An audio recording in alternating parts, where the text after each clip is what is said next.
Hi, it's Sarah Jean with the Right Site, and today I'm going to show you why it's important to not use the tab key to create the hanging indent on your references. So what that means is after you've typed out a reference, on every line after the first one, you want it to hang in, and so you might try to use the tab key.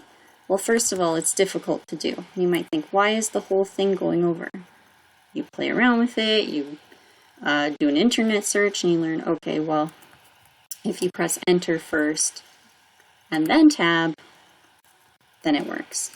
And you have to tab over every line, which is a lot of work.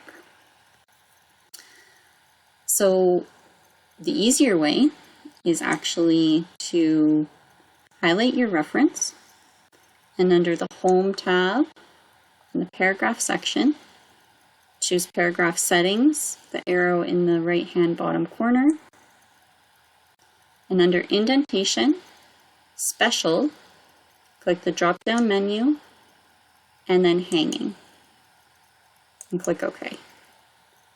And it worked. Another way to do it is to highlight your reference and use the keyboard shortcut Ctrl+T. Now you might encounter some difficulties if you try to use the hanging indent function after you already tabbed it over. So if I come to this one, and I think, okay, I'm just going to delete that tab. Now I'm going to do Ctrl+T to get the hanging indent. It didn't work. The reason for that is I also had to add this enter, and you can see it from this little paragraph marker here. That means that there's an enter there. So I have to delete it to get the hanging indent to work.